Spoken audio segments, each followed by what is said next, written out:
히브리서 12장 18절로 29절까지 말씀입니다.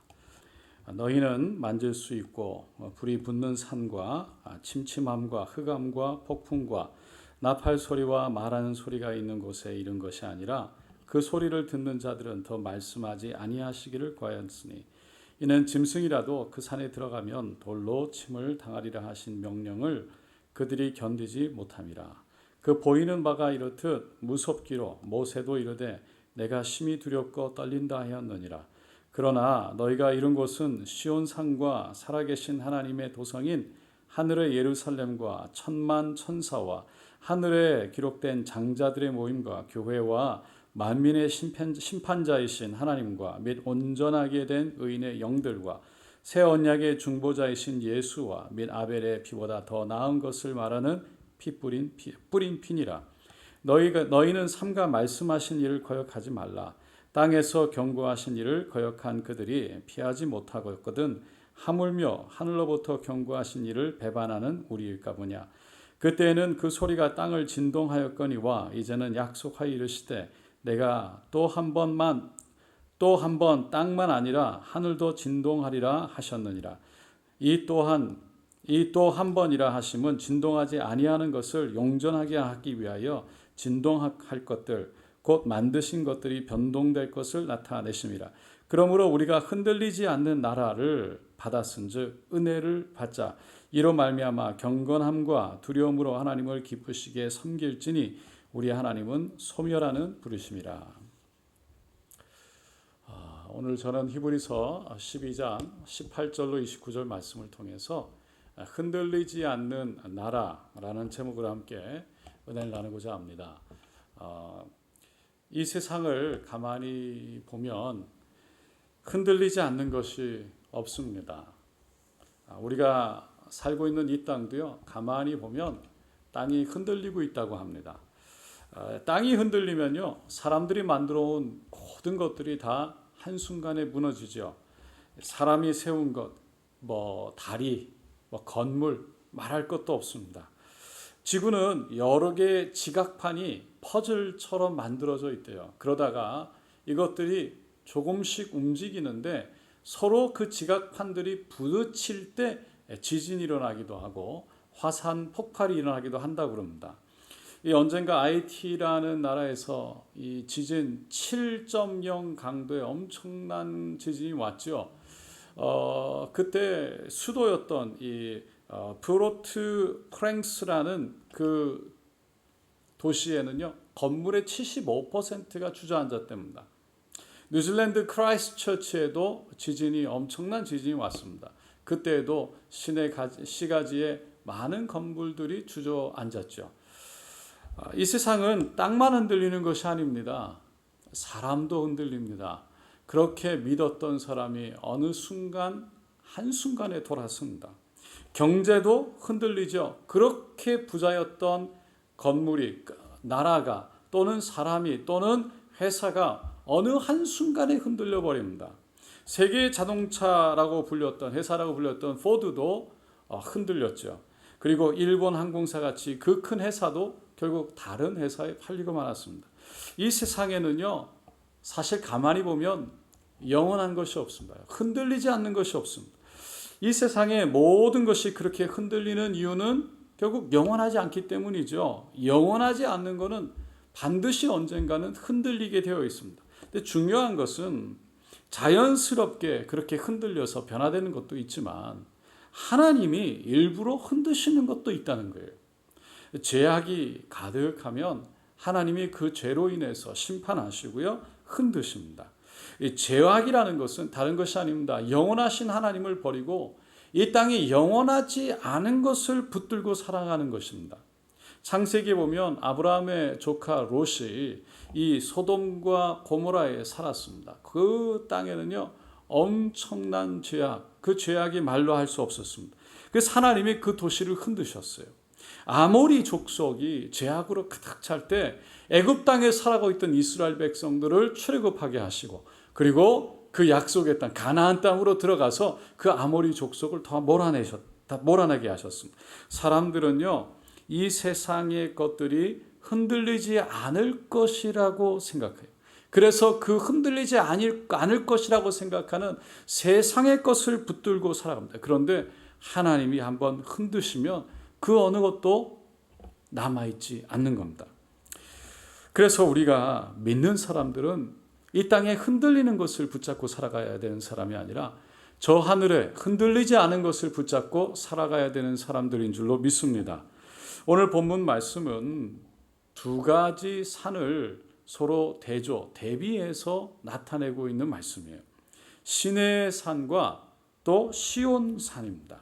이 시내 산이라는 것은 모세가 계명을 받았던 산이죠. 근데 시온 산은 우리의 구원을 이루신 그 십자가가 세워졌던 산인 거예요. 그러니까 오늘 본문은 이 두 산을 대조해서 지금 보여주고 있습니다. 먼저 시내 산을 말하고 있는데요. 이 산은 매우 두려운 산, 또 불이 붙은 산이라고 설명합니다. 18절로 21절에 보니까 너희는 만질 수 있고 불이 붙는 산, 침침함과 흑암과 폭풍과 나팔 소리와 말하는 소리가 있는 곳에 이른 것이 아니라 그 소리를 듣는 자들은 더 말씀하지 아니하시기를 구하였으니 이는 짐승이라도 그 산에 들어가면 돌로 침을 당하리라 하신 명령을 그들이 견디지 못함이라. 그 보이는 바가 이렇듯 무섭기로 모세도 이르되 내가 심히 두렵고 떨린다 하였느니라. 그러니까 신의 산은요 이렇게 두려운 분위기가 있는 거예요. 반면에 시온 산은요 기쁨과 즐거움과 축제의 분위기가 있는 산이에요. 22절로 24절 그러나 너희가 이른 곳은 시온 산과 살아계신 하나님의 도성인 하늘의 예루살렘과 천만 천사와 하늘에 기록된 장자들의 모임과 교회와 만민의 심판자이신 하나님과 및 온전하게 된 의인의 영들과 새 언약의 중보자이신 예수와 및 아벨의 피보다 더 나은 것을 말하는 뿌린 핀이라. 그곳은 어디를 이르렀느니라 라고 말하고 있어요. 그러니까 시온산은 예수님의 보혈이 있는 곳, 깨끗하게 하고 용서함이 있는 새롭게 하는 산, 그 산이 바로 이 시온산이다라는 거죠. 하지만 신의 산은 사람뿐만 아니라 짐승도 올라가면 돌로 침을 당하게 될 것이라고 말하고 있습니다. 하나님의 소리가 있고 땅의 진동이 있었습니다. 모세도 두려웠죠. 그 산에서 모두를 두렵게 하는 율법을 하나님이 주신 거예요. 베드로후서 3장 7절에 보면 그 신의 산에 대해서 이렇게 말합니다. 이제 하늘과 땅은 그 동일한 말씀으로 불사르기 위하여 보호하신 바 되어 경건하지 아니한 사람들의 심판과 멸망의 날까지 보존하여 두신 것이냐. 무슨 말이냐면 주님이 오실 때 이 땅을 불사르기 위해서 보호된 산이다. 다시 말해서 이 땅을 불사르는 정말 그 옳고 그름 결국은 율법에 비추어서 이 마지막 때에 하나 옆에 쓰게 되면 그 어느 누구도 그 율법에 의해서는 어느 누구도 하나님 앞에 설 수가 없는 거예요. 다 불에 태워질 수밖에 없는 거죠. 그런데 그 불에 타서 신의 산에 속한 것을 잡은 사람들, 율법을 잡은 사람들은 결국 마지막에 하나님의 흔드심과 함께 다 태워져 사라질 거라는 거예요. 그런데 시온산에 이른 사람들, 하나님의 산이라고 그러고요, 영원히 흔들리지 않는 산이라고 그러고 하나님의 나라라고 말하고 있어요. 그 산에 이른 사람, 다시 말해서 그 하나님 예수 그리스도의 보혈에 이른 사람, 그 사람은 온전한 기쁨과 감사가 있고 그 사람이 바로 천국에 들어간다는 겁니다. 그래서 오늘 본문은 히브리서 기자가 믿지 않는 이방인들, 유대인들에게 그렇게 어려움을 당하던 유대인들이 그렇게 중시하게 생각하고 그렇게 귀중하게 생각했던 율법을 통해서 천국 가는 것이 아니라 오직 십자가 보혈을 통해서 우리에게 새 언약이 되어서 그 보혈이 우리를 십자가 통해서 하나님의 천국으로 인도한다라는 것을 설명한 거예요. 그러므로 흔들리는 옛것, 즉 우리를 정죄하는 율법이 아니라 새것, 흔들리지 않는 것, 완전한 것, 십자가 예수의 피를 붙들어야 된다라고 설명하고 있습니다. 우리는 율법을 지키는 것을 통해 천국을 사모하는 것이 아니라 율법을 뛰어넘는 하나님의 은혜를, 십자가의 은혜를 붙들어야 천국을 볼 수 있는 것입니다. 그리고 그 은혜 속에서 다시 말해서 그 은혜 때문에 다시 율법으로 돌아와야 되는 거예요.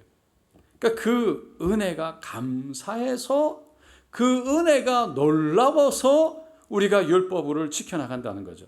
은혜보다 율법을 강조하다 보면요, 그 율법을 중시하다 보면 결국 행위 중심의 신앙생활을 하게 됩니다. 그러면 기쁨이 사라져요. 자유가 없어요. 감사가 사라집니다. 그러면요, 마음이 답답하죠. 마음에서 나오는 행위가 아니라 정죄받지 않으려고, 겁이 나서, 두려워서, 야단맞지 않으려고 행하는 행위, 그 행위를 가지고 신앙생활을 해나가는 거죠. 그러면 신앙생활이라는 게 짐이 됩니다. 열심을 내면 낼수록, 열심히 하면 할수록 이게 힘들어지는 거예요. 그래서 올바른 행위를 하기 위해서 신앙생활을 하고 자신을 거기에다가 맞춰서 끌고 가다 보면 결국 지치게 되고요. 그래서 번아웃이 되는 겁니다. 여러분, 어떤 사람들은 행위가 없는 믿음은 죽은 믿음이다, 그런 말씀을 통해서 인용하면서 행위에 초점을 맞춰 신앙생활을 하려고 하고, 또 다른 사람들을 그렇게 신앙생활을 하라고 독려하기도 합니다. 물론 그 말이 틀린 말은 아닙니다. 그러나 그것을 다른 사람을 정죄하라고 주는 것이 아니에요. 여러분, 분명한 것은 구원은요, 오직 예수의 보혈 말고는 없습니다. 절대로 행위로 받는 것이 아니라는 거예요. 율법을 지키는 것으로 이루는 것이 아니라는 거예요. 여러분, 율법을 지키는 것이 중요하지 않다는 것이 아니라 구원은 오직 십자가 은혜, 하나님의 은혜로 예수의 피로만 받게 된다는 거죠. 그리고 구원받았기 때문에, 그 예수님의 사랑이 우리 안에 있기 때문에, 그 사랑을 경험했기 때문에 우리의 속 사람이 변해서, 그래서 율법을 지키려고 노력하는 거고, 성결과 거룩을 향해서 우리가 나가고자 노력하는 거예요. 사실 인간은요, 어느 누구도 율법을 다 지켰다고 말할 수 있는 사람 없죠. 율법에 대해서 자신 있다라고 말할 수 있는 사람이 아무도 없습니다. 하지만 율법의 중요성을 강조하지 않을 수는 없죠. 왜냐하면 율법을 따라 사는 것은 분명히 진정한 변화의 열매이기 때문입니다. 그러나 그렇다고 해서 우리가 진정한 마음의 변화를 보지 못하고 행위에만 보고 판단한다면, 또한 우리는 그 사람에 대해서 진정한 하나님의 은혜가 그 안에 있는지, 구원에 있는지 우리는 또한 그 사람을 판단하는 데 실수할 수 있다는 겁니다. 지금 한국은 3개월 전에 출소한 강 씨라는 사람 때문에 난리가 났습니다.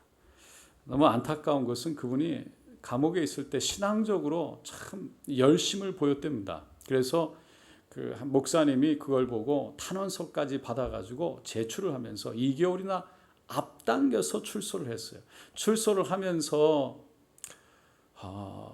목사님인지 도와줬던 사람이 전화를 해서 내가 그리스도의 향기를 바라면서, 향기를 뿜으면서 살아가겠다, 복음의 기쁨을 전하고 있다, 이런 얘기를 고백을 한 거예요, 전화로. 그런데 출소한 지 3개월 만에 발에 달려있던 전자 발찌를 끊어내고 결국은 2명의 여성을 살인하는, 연쇄 살인을 하고 말았습니다. 그것도 돈을 빌려주지 않아서, 또 돈 2천만 원 어떻게 빌렸는지 그 돈을 쓰고 나서 갚으라는 말에 화가 나서 죽였습니다. 그러면서 경찰에 잡혀서 기자들의 인터뷰 가운데 더 많이 못 죽여서 한이 된다라고 외치면서 사라졌어요. 여러분, 세상에는 감옥에서 정말 예수님을 만나서 변화된 삶을 살아가고 있는 많은 사람들이 있습니다. 근데 그런 사람들이 이 강씨라는 사람 때문에 욕을 먹고, 그리스도인들이 강씨라는 사람 때문에 욕을 먹죠. 이 정말 진정으로 은혜를 받았는지, 다시 말해서 밖으로 보여지는 행위로만 판단할 것이 아니라 정말 진정으로 마음의 변화가 일어났는지, 다시 말해서 하나님의 은혜를 정말 경험했는지가 중요하다는 거예요. 여러분, 하나님의 은혜는 다른 것이 아닙니다. 예수 그리스도의 보혈을 경험했나, 체험했느냐는 거예요. 그러니까 죽을 수밖에 없는 나 같은 죄인을 살리신 그 예수님의 은혜, 자신을 십자가에 던지신 그 내 생명을 맞바꾸신 예수 그리스도의 그 나를 향한 사랑, 그 용서하심이 내가 진정으로 마음 깊은 곳에서 체험되어졌느냐는 거예요. 그래서 내가 그 진정으로 용서를 받았느냐, 그 하나님의 사랑이 내 안에서 진정으로 경험되어졌느냐, 그거를 말하는 겁니다. 1989년에 아르메니아에서 큰 지진이 일어났답니다. 그때 무려 5만 5천여 명이 죽었습니다. 건물들이 무너지면 사람들이 압사가 된 거죠. 그런데 수잔나 페트로시안이라는 사람이 있는데 4살 된 딸아이와 갔다가 건물에 갇혔어요. 묻힌 거예요. 근데 딸아이하고 그 수잔나라는 그 여인이 너무나 다행히 살아남긴 했는데 뭐 많이 움직일 수도 없고 뭐 어떻게 뭘 찾을 수도 없는 그 안에 갇혔는데 딸아이가 4살밖에 되지 않으니까 목이 마르다고 칭얼거리면서 우는 겁니다. 너무 마음이 아파서 그 엄마가 수잔나가 옆에 있는 조그마한 유리 조각을 꺼내가지고 손가락을 이렇게 살짝 비어서 그 피가 흐르는 손가락을 딸아이에다 물려줬답니다. 아이가 목이 마르다고 울기만 하면 손가락 곳곳에 흉터를 내서 그냥 자국을 내서 피를 흘리게 하고 그리고 딸아이에게 줬어요. 그리고 8일 만에 극적으로 구출받게 됩니다. 여러분, 우리가 진정으로 살아남, 진정으로 구원을 바라봐 천국을 바라볼 수 있는 길은 오직 예수 그리스도의 피 때문입니다. 십자가에서의 희생이기 때문입니다. 그 하나님의 나라는요, 십자가의 피를 통해서 우리에게 선물로 주어진 거예요. 그 피가 없었다면 우리는 결코 저 천국을 바라볼 수 없습니다. 그렇기 때문에 우리를 구원할 수 있는 건 율법이 아니라 바로 예수의 피에 있습니다. 그 예수 그리스도의 피, 보혈은요, 우리를 구원할 수 있는 100% 능력이 있습니다. 100%예요. 우리의 죄를 99% 해결하고 1%는 우리가 어떤 행위를 통해서 해결해야 되는 그런 게 아니에요. 오직 100% 예수 그리스도의 피로만 가능합니다. 하나님의 은혜로만 가능한 거예요. 수많은 이단들이요, 예수의 피도 얘기하고 하나님의 은혜도 얘기합니다. 그런데 단 1%라도 행위에다가 구원을 얘기하면 이단인 거예요. 통일교가 그렇고 여호와 증인이 그렇고 여러 이단들이 다 그래요. 행위가 있어야 된다고 말하는 거예요. 여러분, 예수 그리스도의 은혜를 붙들고 은혜 안에 있어야만 십자가 하늘을 볼 수 있는 거예요. 그리고 그 은혜를 알아야만 진정한 그리스도인의 삶을 살아갈 수 있다는 거예요. 한 신실한 그리스도인이 있었다고 합니다. 그분이 교회 앞에 성경을 가르쳤대요. 그런데 안타깝게도 퇴행성 신경염이라는 지병을 갖고 있었어요. 이분이 병원에 입원을 하고 맙니다. 그런데 설상가상으로 나이가 39살이 된 딸이요, 당뇨가 심해가지고 이제 병원에 또한 신경쇠약으로 병원에 입원하고 투병하게 돼요. 너무 질병으로 이 고생을 하게 되는데 둘 다 어느 크리스마스 날 이분이 가족과 그리고 딸에게, 친척들에게 카드를 보냈습니다. 일평생을 그분이 신앙생활하면서 느꼈던 그 하나님의 깨달은 그 3가지 확신, 하나님이 주신 3가지 확신을 간단하게 적어서 보냈대요. Life is difficult. 인생은 힘들다. God is merciful, but God is merciful. 그러나 하나님은 인자하시다. And heaven is sure. 그리고 천국은 확실히 있다. 그렇게 적어서 보낸 거예요. 그의 딸은요, 그 아빠의 편지를 보고 깨달았다는 거예요. 그 하나님의 긍휼하심과 그리고 저 천국을 봤답니다. 그래서 2주 후에 결국 하나님의 부름을 받는데 너무나도 평안한 가운데 저 천국을 결국은 가게 되었답니다. 여러분, 세상에 사는 우리들은요, 질병이 우리를 흔들 수밖에 없고 재정이 흔들고 여러 가지 자연 재앙들이 우리를 흔들죠. 그 흔드는 것을 경험할 수밖에 없는 것이 인생이에요. 근데 한 가지 확실한 것은 우리 믿는 사람들은 흔들리지 않는 것을 붙들어야 된다는 거예요. 이 흔들리는 세상에 살아가는 우리들이요, 그 흔들리는 것에 함께 붙들고 가 있으면 결국 같이 흔들리는 거예요. 그런데 흔들리지 않는 것을 붙들어야 된다는 거예요. 그것이 바로 예수 그리스도의 보혈이라는 것입니다. 그것이 바로 하나님의 은혜고요, 하나님의 사랑이라는 거예요. 그래야 흔들리지 않고 세상이 흔들려도 우리는 하나님 앞에 서 있을 수 있다는 거예요. 그러므로 이것을 확신하고 은혜 안에 있어야 돼요. 그 은혜 안에서 세상의 흔들림 가운데 우리가 무엇을 하려고 돌아다니고 무엇을 이루려고 내가 그 안에서 뭘 한다고 이루어지는 것이 아니라 내가 안 흔들려야, 그 은혜 안에 있어야 우리가 행하는 것들이 우리 안에서 진정한 믿음의 행위로 드러난다는 것이죠. 오늘 본문은 28절에 이렇게 말합니다. 그러므로 우리가 흔들리지 않는 나라를 받았은즉. 은혜를 받자. 은혜를 받아야 되는 거예요. 하나님이 주신 은혜를 그냥 받는 거예요. 내가 은혜를 이루려고 하는 것이 아니라 그거 은혜를 인정하는 거예요. 그리고 그 은혜를 받는 거예요. 은혜를 받는 사람, 다시 말해서 용서함을 받는 사람. 그래서 용서함을 받았다는 것을 고백하고 깨닫고 인정하고 그 안에서 받은 사람, 그 사람만이, 내가 이루는 것이 아니라 그 은혜를 받은 사람만이, 100% 오직 하나님의 은혜라는 것을 깨달은 사람만이 결국 경건함과 두려움으로 하나님을 기쁘시게 섬길지니 라고 말하는 대로 은혜를 받은 사람이 결국은 하나님을 기쁘시게 섬기는 겁니다. 성경의 은혜라는 단어 앞에요, 빨간 글씨로 2 그리고 가로가 쳐져 있어요. 그 2란 넘버에 대해서, 숫자에 대한 설명을 성경 오른쪽에 밑에 보면요, 2번이라고 이렇게 돼 있어요. 그리고 거기는 또는 감사하자라고 되어 있거든요. 이 뭐냐면 이 성경이요, 원본은 없어요. 다 사본이에요. 그런데 그 사본이라는 거는 원본을 베껴 쓴 거예요. 그리고 또 그 사본을 또 베껴 쓰죠. 그래서 베껴 쓰는 가운데 사람들이 그렇게 모욕제기하고 준비해서 하지만 때로는 그 단어만큼은 은혜라고 되어 있지 않고, 어떨 때는 은혜라고 되어 있는 사본이 있는가 하면 감사하자라고 되어 있는 사본들이 있다는 거예요. 근데 대부분이 은혜고 그 중에 몇 개가 또 감사하자라고 표기가 되어 있다는 겁니다. 그래서 우리는 하나님의 나라를 십자가의 보혈, 그 보혈로 인해 받은 사람들이기 때문에 그 은혜로 받아들일 뿐만 아니라 그 은혜에 감사해야 된다는 걸 말하고 있습니다. 그 감사함으로 우리는 경건함, 그리고 하나님의 크고 위대하심에 대한 두려움으로 들어가서 결국은 경외함 가운데 살아가야 한다는 것이죠.